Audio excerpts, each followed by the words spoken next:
This is Macro Analytics, delivering frank conversations on global macroeconomics and market analysis, outside the mainstream, featuring discussions and debates between Gordon T. Long, publisher and editor of GordonTLong.com, and his guests. The content of this discussion is strictly the opinion of the participants. It is in no way a solicitation for business, nor is it to be considered investment advice of any sort. Always consult a registered investment advisor before making any investment decision. These discussions are extremely hard-hitting and terribly frank, and parental discretion is advised. Now, on to the show. Good morning. I'm Gordon Long with GordonTLong.com. As part of our ongoing series on financial repression, I have with me this morning from Toronto, Nick Barisheff, who is the founder, president, and CEO of the Bullion Management Group. Nick, welcome to Macro Analytics. Thank you. A pleasure to be here, Gordon. Nick, maybe we could begin with you giving a brief overview of your background and the Bullion Management Group.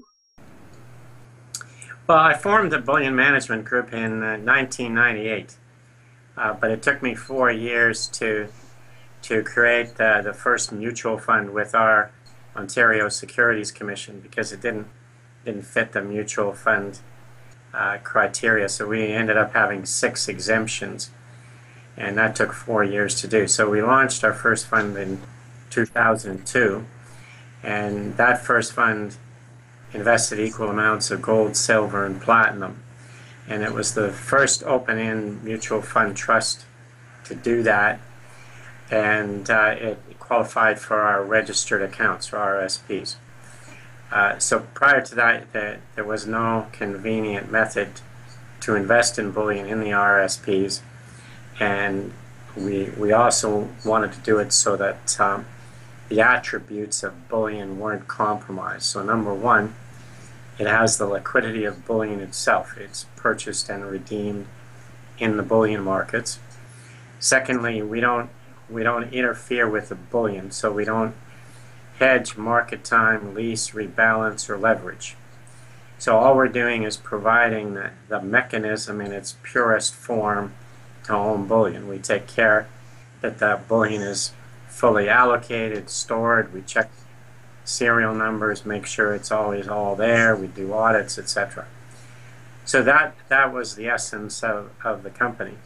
As it's moved on, we've set up another fund, which is a gold-only fund, and we also now have a process where we sell individual bars to high net worth clients and for storage either at the Bank of Nova Scotia in Toronto or at Brinks in many locations all over the world.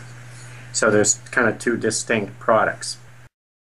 Nick, we're here this morning to talk about financial repression and how gold can be used as a solution or a countermeasure for these macroprudential policies under the caption of financial repression. I wonder if you could describe what you see, in your own words, financial repression to be. Well, you've done an excellent job in terms of all your articles, and they're some of the most thorough ones I've read. But the way I see it is, in simple terms, it's a massive wealth transfer from the savers to the borrowers. And the borrowers are primarily the government and Wall Street. But the issue is done so subtly that the vast majority of people are unaware of their loss of purchasing power over the years through financial repression. And it's simply negative, real interest rate. So your interest rate is below the inflation rate. Now the important thing there is in my view, and you've had it in a lot of your material, is I think that the accurate inflation rate is evidenced by John Williams, because he uses the old methodology of calculating. He didn't invent a new methodology. He just used one that was used before they modified it to understate inflation. Before we had substitution, hedonics, imputation, and I can go on. Right. Well, and in a very simple form, it's like, if people can't afford steak anymore, then they buy ground beef. and that's considered no inflation, but you're not eating steak anymore, you're eating ground beef. So then the step after that is what? Dog food? But it's a ludicrous method to do substitution because people can't afford steak anymore. And they do that with all the components. So according to John, the real inflation rate today is about 10%. And given that, where the interest rates are, that's a massive loss of subtle purchasing power day in and day out. And you lose it, two ways. One, in terms of your investments, but also that the salaries and income have not kept up with that either. So the actual adjusted income in America is about the same as it was, 10, 15 years ago. We have the crush on the middle class in America, Nick, is absolutely fun. You can see all around you every day. And from a financial repression standpoint, you're very lucky to see a 2% salary increase on an annualized basis if you have a job at all. But even if you get 2%, if you were to assume inflation is 5%, and I believe John's number's closer at 9%, and if you put education and healthcare properly in, it's much higher. But let's use 5%. You're losing 3% every single year. So that's income. So the earners today are getting crushed. But is that money disappearing? Really, it's being transferred, because the wealthy don't make their money from earned income. They make it from investments, increasing assets, and capital gains. You're exactly right, and this is what we're seeing in this, big spread between the haves and the have-nots. It's a growing gap as the middle class gets largely eliminated. So that's what's causing the inequality. And it was amusing that Yellen in her one of her latest speeches was blaming it on lack of entrepreneurship and not investing enough in childhood education. That's what she saw as the cause of the inequality. It's ludicrous. And so the other aspect of it is that, which is also very subtle, is you have to keep the population corralled within the financial repression. So if you want to label that as capital controls, but there's no formal policy of capital controls, but there's very subtle policies. So for example, the attack on the Swiss banks, for not disclosing the holders and so on, that's caused a huge movement away from offshore accounts. When you introduce FATCA, requiring the rest of the financial institutions all over the world to report on the U.S. citizens, the consequence of that is those financial institutions are turning away American citizens. Even if you're an expat working, in a foreign country, you need to open a bank account to pay your bills. So even then, because the foreign financial institutions will avoid the hassle of having to report under FATCA. So it's indirectly capital controls. So that's one of the things. The last thing is that one of the best escapes from financial repression is gold, because gold has held its purchasing power. So if anybody that didn't think that there was manipulation in the gold markets, I think became crystal clear last year with the 2 dates where the naked short positions were in the hundreds of tons in the space of like a half an hour. Now, no trader would ever do that because it would guarantee him the lowest price possible. So those were orchestrated events. When you take the COMEX activity, you have to tie that in with what happens at the ETFs. So when the gold price goes down in the COMEX, then starts triggering sell stops, you get redemptions in the ETF. The authorized participants are the ones getting the gold out of the ETF back to them. After that, there's only 2 places the gold could have gone. One is back to the central banks where they borrowed it from, or two, sent to China. And I think it's been number two. But the issue is that was an orchestrated event that you have to combine those two activities, the COMEX and the ETFs. So now the sentiment is so low that they've almost taken that aspect away. Most people aren't interested in gold, and gold was the one way to protect yourself from financial repression. So they've checkmated that for the time being. Nick, in your travels around the world, are you seeing financial repression to be a dominant theme amongst many countries, and specifically the developed countries? Well, yes. On the one chart, that there's the negative interest rates are in all the countries. I think Japan is the least negative, but they're all the rest are definitely negative. So they all have the same problem: too much debt, not enough growth. They can't get out of the debt through austerity. They can't get out of the debt through taxation. They can't grow their way out of it or inflate their way out of it. So the only thing left to do that is politically expedient is financial repression. And it's a very subtle process that 99% of the people aren't even aware of. Nick, what people are aware of is the first of the three basic ways the government has of taking our money. The first is obvious, taxation. But the second, not so subtle, not so well understood, is inflation, because inflation is nothing more than a form of taxation.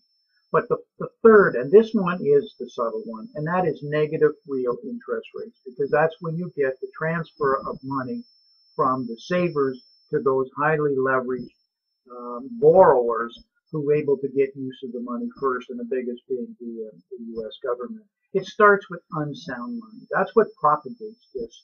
And when we move to a fiat currency-based kind of system, you have no controls upon the government spending and uses of funding. Now, switching gears slightly here, Nick, because I really want to talk about gold, that we see, I'm watching the tremendous amount of acquisition of gold by the BRIC countries, mostly Russia and China. It doesn't seem to be getting the visibility that I believe it should be, because I think these quantities and these volumes that they've been acquiring subtly are extensive. And I don't think anybody would have a better handle on this than you. And I wonder if you could just shed some light on this, because I think our listeners would truly be surprised at some of your observations.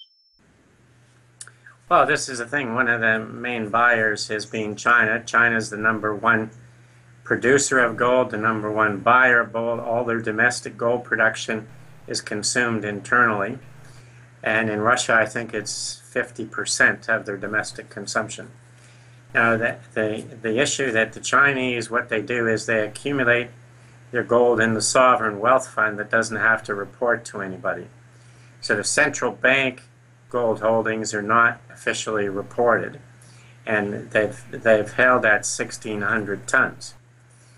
The last time that they did the shift from the sovereign wealth fund to the central bank was, I think, about 1,000 tons. They went from 600 to 1,600 tons. They haven't reported for about 5 years. So most of the people that have looked at this believe that China has somewhere between 4,000 to 5,000 tons already. Now, the interesting thing is that when they make that announcement and when they make the shift from the sovereign wealth fund to the central bank, and it's official that they say, let's say, have 5,000 tons, the question is going to be, where did they get the 5,000 tons from?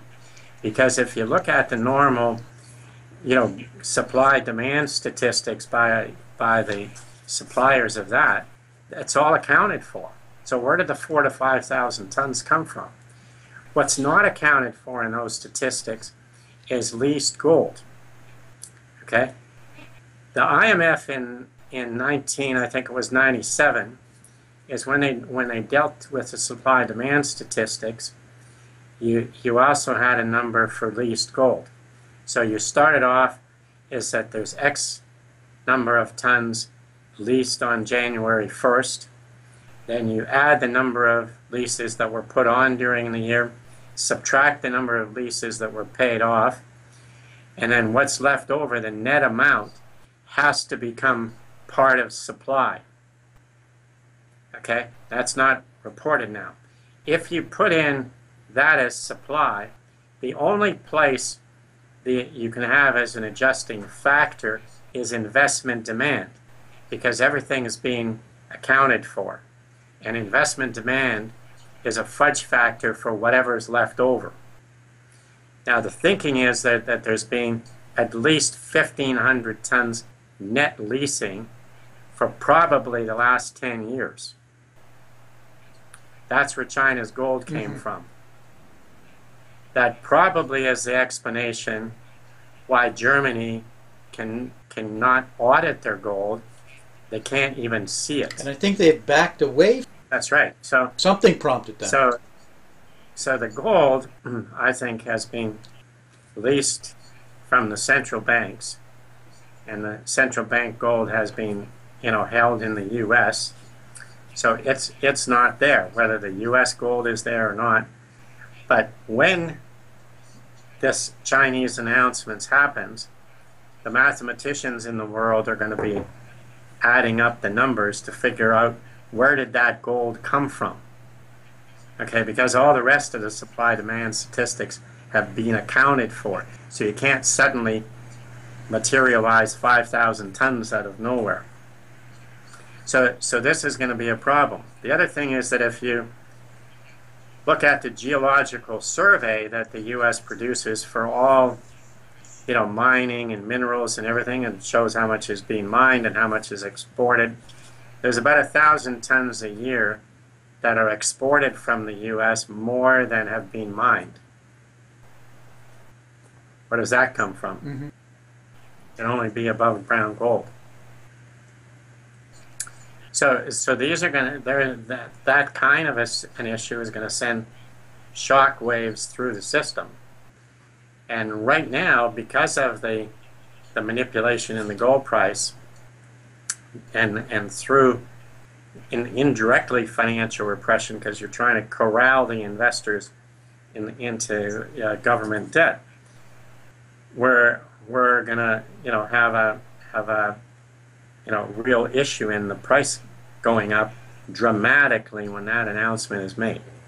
It's only a matter of time, isn't it? Things like Japan or Russia and China to announce the big energy agreement to be denominated in not U.S. dollars, but to be denominated in yuan. And as the petrodollar is failing and the U.S. dollars that are needed are becoming less and less, and certainly our balance of trade, there's about 6 to 7 trillion U.S. dollars floating out there. That float's not as required as much as falling off.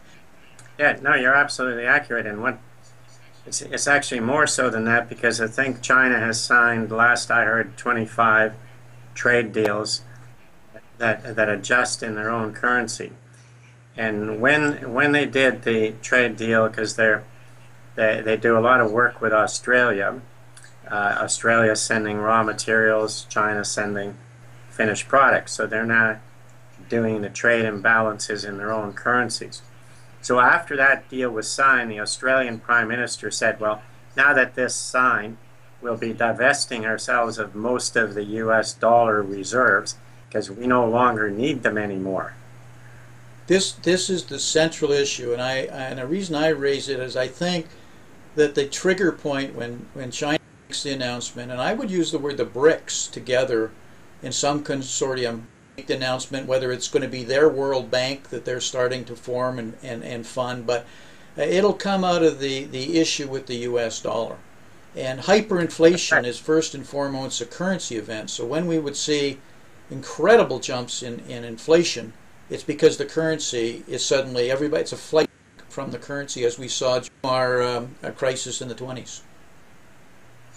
That's right. And when you look at the whole issue of fiat currencies, there has never been a fiat currency in all of history that didn't end in hyperinflation and complete collapse. Not one single example ever. This is the most exaggerated issue because this is the first time we have an unbacked fiat currency as a global reserve currency. All the other times when there was reserve currencies that were global, they were backed by gold. This is the first time we have a pure paper currency, not backed by anything, and it's literally a 40-year experiment. That's all it's been. So all of the other times they've ended in complete collapse, and I think this one may not be any different. It's not imminent, but it could be imminent if you have a problem or a catastrophe in the banking system, the derivatives, any number of those things. You can also have an issue if right now the reason for the U.S. being the world's reserve currency is because oil is priced in dollars, and particularly Saudi has maintained that. But the relationship is breaking down clearly right now. Exactly. So it could be in the not too distant future that we get an announcement that Saudi will price its oil in yuan, rubles, euros, US dollars, whatever. And then that ends the petrodollar. So that situation is also not, far-fetched or extreme. What's important, and the investors have been given essentially a gift by this, current correction in the gold price. Because as I've pointed out in my book, the main issue is that the price of gold is almost a perfect correlation to U.S. debt. And it diverged in the end of 2012 when it peaked. If it goes back to that correlation, right now the gold price should be about $1,700 an ounce. That's the degree of divergence. So right now at $1,200 an ounce, people have a bargain to get in. The events that will happen, the future gold price will not be a gradual progression and increase and so on. There'll be events that set it into motion where you'll have a very large sudden increase, and it'll be too late to buy in. So it's the issue that people need to do their homework. They need to have at least 10% in gold just to have a balanced, diversified portfolio. But if you want to look at what the strategic allocation should be, they should be over 20% today. And you need to do that before the problems start, because when it becomes obvious to everyone, the price won't be $1,200 anymore. Nick, a lot of our listeners, I think, believe in precious metals as a store of value, as a way of protecting their wealth, as an insurance policy, and those levels and percentage allocation, I think, passes a lot of their common sense tests. The question that I'm continuously asked is, and the question is to you, what government actions will be when gold or silver start to really spike up? Well, first of all, there's been, I guess, some misconception. In the U.S. in 1933, that wasn't a confiscation, that was an expropriation. They paid you market value, it was $20 at the time. Then they devalued the dollar to where the price was 35. They also banned the ownership of gold from 1933 to 1974. And they made it totally illegal for U.S. citizens to own gold anywhere in the world. So that was one of the reasons I set the fund up the way it was, because you've got gold, silver, and platinum. So, gold is clearly the most common monetary metal, but silver and platinum also have very long histories as monetary assets. Silver has been the money of peasants, and gold the money of kings. But platinum was money in Russia for over 300 years because they've had extensive platinum supply. So platinum works just as well as gold or silver as money. So there's never been any attacks on silver or platinum because they have a lot of industrial uses. So you can't can't attack them. So the first thing I say to people is you need to be diversified within the metals. Okay, so we can never be certain what the government will and won't do, so there could be punitive taxation, expropriation of gold, particularly in the United States or Europe. There was never any expropriation in Canada of anything, and there's never been any expropriation of silver or platinum. Not to say it can't happen. To do it now, with the current situation in China, would seem bizarre. So here, the world's greatest capitalist country is preventing its citizens from owning gold, when in China, the greatest communist country, and Russia is encouraging its citizens to buy gold. That would be bizarre beyond. That wasn't the case in 1933. So it would be a little bit difficult to do that. The second thing is that even if they expropriate the gold at some point in time, so it could be that they'll expropriate it when gold is several $1,000s an ounce and then devalue the currency. So it still doesn't make for a bad investment. You're just going to have to take that money that they give you for the gold and quickly run out and buy some other tangible asset like land with it before it devalues even further. So that's the issue. The other thing is that most other countries do not tax investments outside the country. It's only the U.S., to my knowledge, the UK and Canada that tax capital gains made from outside the country. So all the other countries combined could be still buying gold. The issue then is where do you keep it, where do you store it, that isn't part of the financial system. And that's where one of the programs we have is the Bullion Bars program, and the storage with Brinks in about 6 different locations all over the world. So that changes the dynamic. But it's one of these things that there is no absolute answer to, and you can only make decisions as you go along. The important thing is for you to be educated and informed, which you're doing such a great job with all your material, but they need to invest the time and the energy to get knowledgeable. Somehow over the years people have forgot what diversification means. Okay? So there's 7 asset classes. Okay? Cash, stocks, and bonds, which are normally the only asset classes in a portfolio. But beyond that, there's commodities, real estate, precious metals, and collectibles. So you can't have a diversified portfolio unless you have at least 6 asset classes. Okay? So the collectibles you can take off the table, but collectibles have done in many cases better than equities, for example. If you were the guy that bought the Ferrari for $4,000 and sold it about a month ago for $38 million, that probably outperformed the Dow. And had some fun on the weekends. So let's take collectibles off the table. A diversified portfolio needs to be represented by 6 asset classes. And if you invest in mining, like a gold mining stock, that's an equity. That's not gold.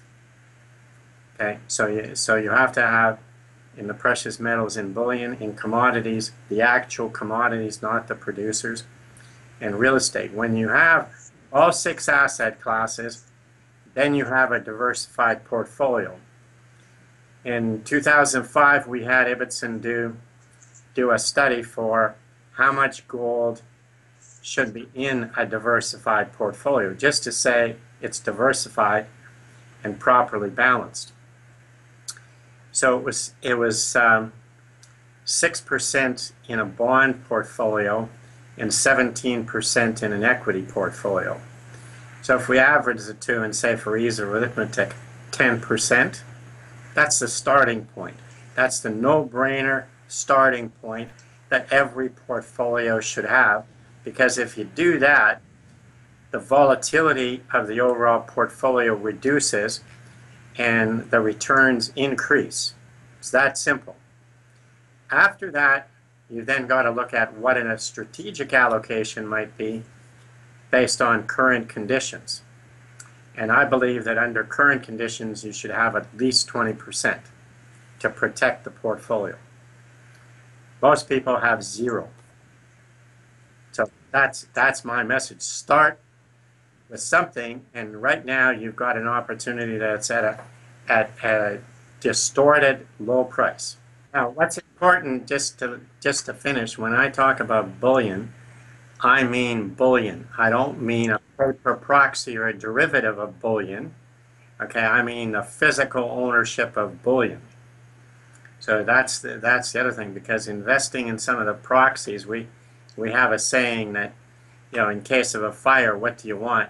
A fire extinguisher or a picture of one?